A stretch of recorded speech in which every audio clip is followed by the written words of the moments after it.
This one's my associates. This one's for going to nursing school. This one is a degree in STEM, degree in nursing, bachelor's in nursing, honors in nursing, and to come is my master's. So how did I get 4 degrees with no debt? You're gonna have to keep on watching.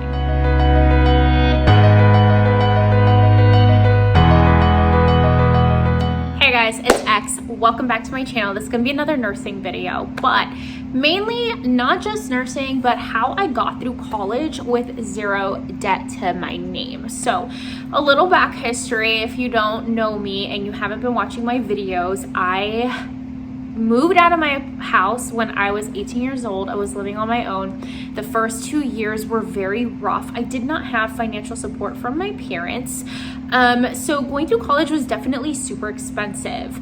I did have a scholarship when I got out of high school that was like $750. I originally was going to school to be a veterinarian, really wanted to be a cop, realized that I couldn't afford to go to vet school, didn't want to go that whole route, went into the RBT route, dropped out of that. All this mumbo jumbo happened, then I ended up going to nursing school. So how did I stay debt free? I'm going to give you some tips and just a couple of things that I did to stay debt free, and this includes what schools I went to, how they charged me, and what my financial situation was in that time. So when I got out of high school, like I said, I moved out, was living on my own. I bounced house to house 7 different times in 2 years. I did not have a stable home. So with that, I ended up, my parents did not go to college, so I didn't have the luxury of them taking me on my first day, doing a campus tour and all that stuff. No, I signed up for 18 units. I was working full-time at Starbucks, living with a friend's parents, and I failed half my classes, got my scholarships taken away from, not the one that I was granted, but like I did not get Fasfa anymore. I qualified for the Board of Governors fee waiver, but no longer got Fasfa because I was put, did I say the dean's list? Not the dean's list. I was put on probation. I had no idea what a unit was. I was very naive. Let me tell you how stupid I was. Well, you know how they tell you like, oh, you can pick your own schedule in college? Well, you know how there's classes are like Monday, Wednesday, Friday. I literally thought that meant I could either go Monday or Wednesday or Friday. Not that I had to go Monday, Wednesday, Friday. That is how naive and dumb I was when I first got out of high school. So with that, I didn't realize how much work a unit actually was. And so I lost my FAFSA. My parents, because I was 18 years old, even though I wasn't living with them, I don't know if this is federal, but in the state of California, or federal, that's what FAFSA stands for, I still had to put their income. Even though they weren't supporting me financially, I still had to put in their income. So, of course, I didn't qualify for FAFSA, and I was on probation at school, so because I failed and dropped out of half my units, so I no longer got that money, which ended up really hurting me.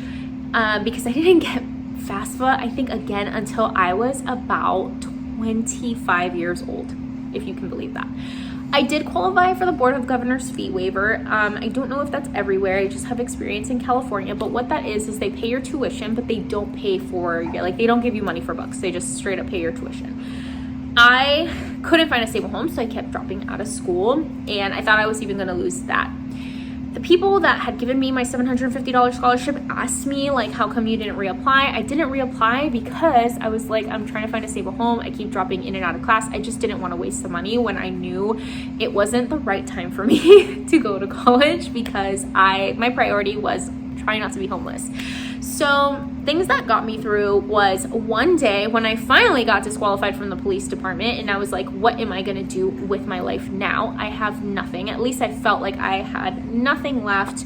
That school wasn't an option at the time, and I felt like nursing, I've always been in love with health and fitness and all that stuff, so I was like, nursing is just the route that I wanted to go. I buckled down. I did this whole thing where I got every single pathway, marked all the classes I had taken, and I was going to follow that set plan. So this is what helped me in the beginning. I did qualify for the Board of Governors fee waiver, so they paid for my tuition. I was at the community college level, so I think at the time, I remember when I first started, it was like $20 a unit. Shh, not right now. Sorry. And then it progressed to like $46 a unit, which I don't know if that's still what it is, but sorry, my dogs are crying. I don't know if that's still what it is, but that's what it was at the time when I was going to community college. So I ended up getting my associate's degree in STEM and applied to nursing school. One thing I'm going to say is if you want to be a registered nurse and you don't have money, take the community college route. I know it's longer. I know it's a risk because of either the waiting list or the lottery and all that stuff. But let me tell you, if you're trying to save money and you are broke, this is the way to go. People who went straight to their BSN program are not going to agree with what I have to say, but your bachelor's degree, you do not need it right away.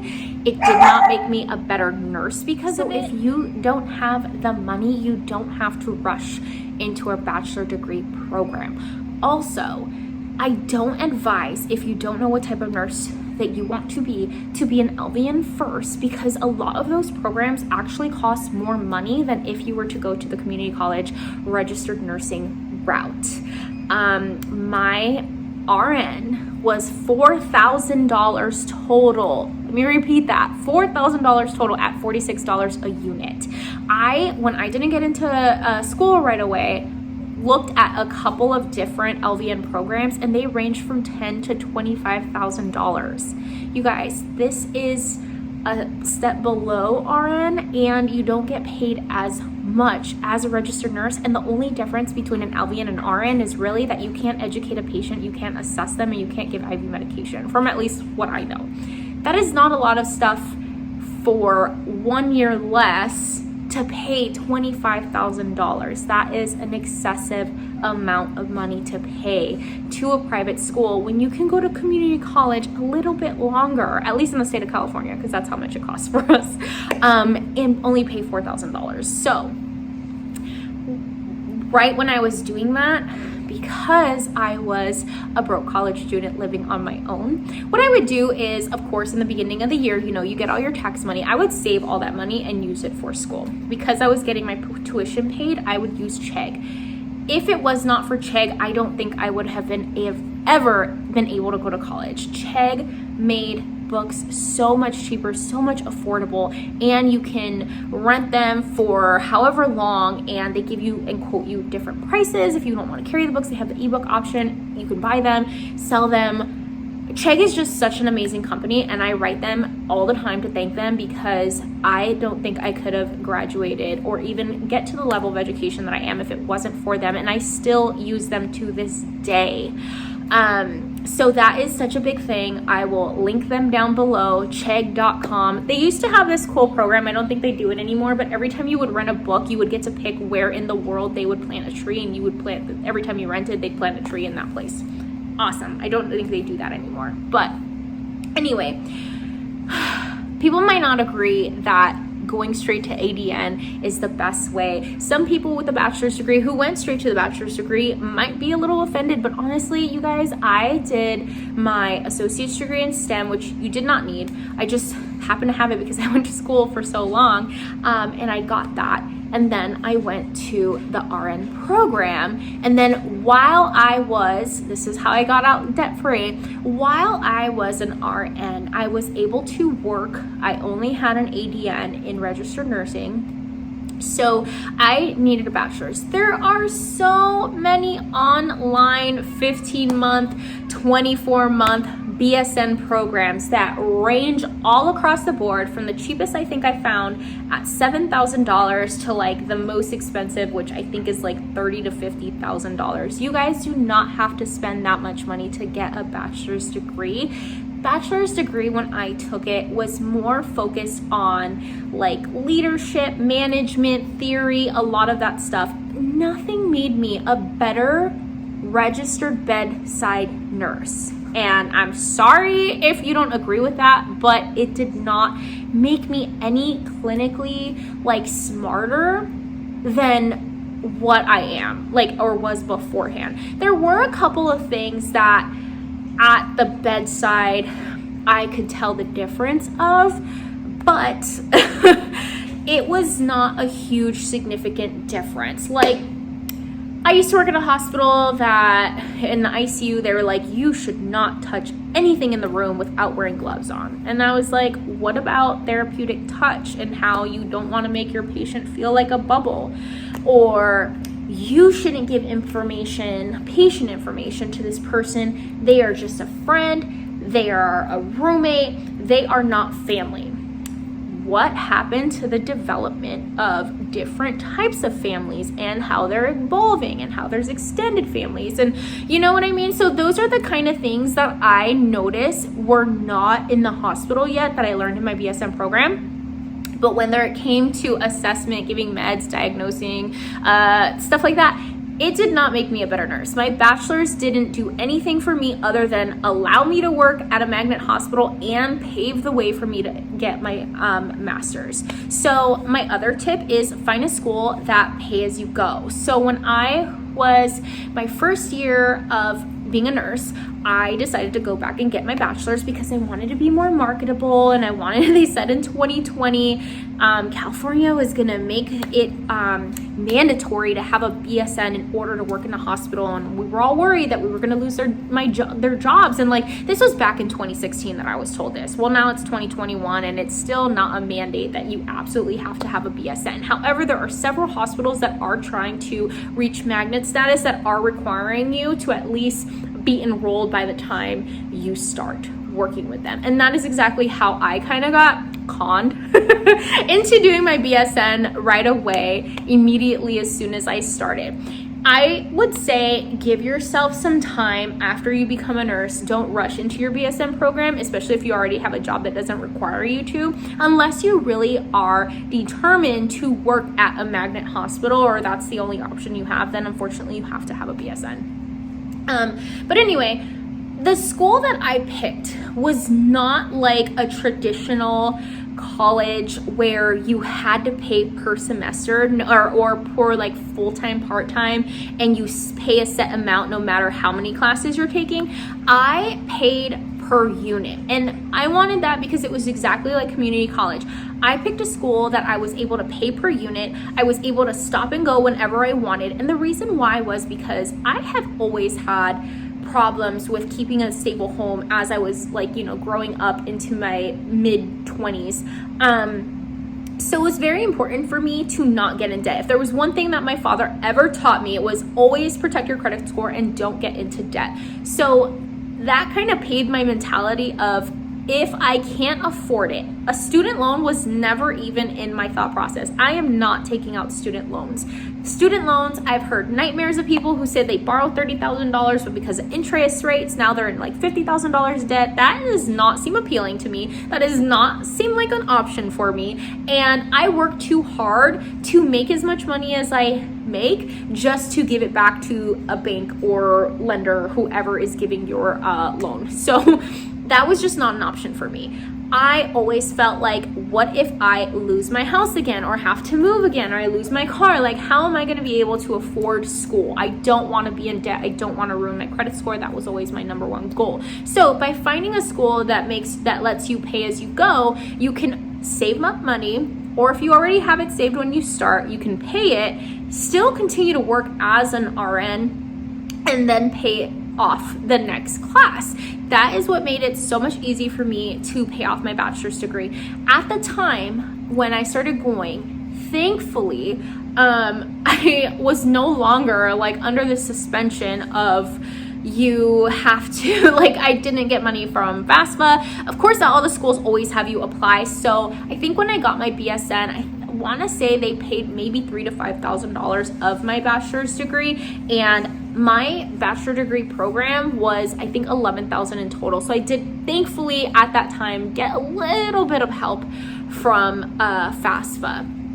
And then when I got into my master's program, I searched high and low for a program that was exactly like my bachelor's, because I am now starting to save for a house. I now have a car payment. Like, I now have other financial goals that I wanted to achieve, and I did not want to take out another student loan in order for me to be able to go and pursue higher education. So it always makes me laugh when my coworkers are like, oh, what student loans do you have? Like, are you in a lot of debt? No, my father taught me very young to make sure my income to debt ratio was far, far apart.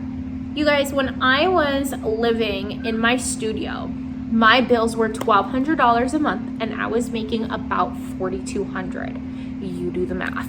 I was saving so much money. Only like a fourth of my income was going to bills. Everything else was free for me to pay for school. I honestly still feel like I'm broke just because I save everything. I usually take $300. I will take my bill money out and keep it in my account. Take $300 for 2 weeks for myself, for bills, for fun, for whatever, not bills, for fun, for like utilities, because my utility bills have never been super expensive. And then the rest I throw in savings. And when it's time to pay for school again, I take that money out and I pay it. So when it's time for books, take that money out and pay it, so I don't get into debt. I think if you are a little bit more patient, I know that's not ideal for everybody. I wanted to make this video because I have a friend who is an LVN who's like, I just want to go to school. I don't care. I'll go to private, but it's so expensive. Don't do that to yourself. I know nurses who have to work 6 days a week. That's 12-hour shifts, 6 days a week, just to pay off the bills and the loans that they have. Don't ever put yourself in a situation where if you get sick, you're screwed. You have to go to work, or not, you're going to be behind in your bills. You don't want to ruin your credit score. You don't want to get into that type of trouble. I'm telling you, if you need to find help in some way, whether it's for a babysitter or to work and go to school full time, you guys, it is exhausting. I'm not going to sit here and be like, this is very easy. No, bullshit. I've had to work super, super hard my whole life, basically, I've been working since I was 16 years old, going to school full time, going to work full time. It is a struggle, but if you really want something, if you really have goals, you will get there. Just this past semester, I was waking up at 3 o'clock in the morning, leaving my house by 4 a.m. so I could get to the other side of California, basically, start at this hospital at 6 o'clock in the morning, and then do notes all the way to like 9 p.m. 3 days a week. And then the next 3 days, so 6 days straight, I was going to my job working 3 12-hour shifts. The only day I had off was Monday. And Mondays were the days that I had to clean my house, had to do the laundry, had to help my husband around the house with the dogs, with the animals. Thankfully, I have a good support system. Thankfully, he helps me so much. But yeah, you are gonna have to work hard. It is exhausting, but if you do, I would rather work this hard and not have to be in debt. Like, it's it is hard, but you can do it. Trust me. If you really want to be there, you can do it. So I'm going to recap just because I felt like I kind of went off on many tangents, but basically apply for whatever scholarships you can. If it's FAFSA, Board of Governors fee waiver, or whatever private ones you can, go ahead. I used my tax money for my savings account to pay for school. Sometimes I did research studies in order to help pay for school and use that. Tip number 2, find a school that lets you pay as you go. Don't get impatient. Take the community college route, even though it'll take longer. It is the smarter route to take. Unless you got that money, then go ahead and do whatever you want. But I seriously suggest you doing community college. It is way cheaper. It's a little bit longer, but you will not be in debt. At least it is more affordable than paying thousands of dollars per semester. Also, if you find a college that lets you pay as you go, stop and go, as long as you finish within 5 years, that is the best, I think, option, because if you ever feel fatigued, tired, feel like you can't do this anymore, you can take some time off and not have to pay the money because you're paying per unit. And that is why I liked the schools that I went to. And tip number 3, go to chegg.com for your books, or see if somebody that you know has the books. You guys don't have to have the updated version. Use whatever you can. Anyway, I hope you guys like this video and I hope it helps you out. If you have any other money saving tips in college, go ahead and link them down below in the comments. Bye.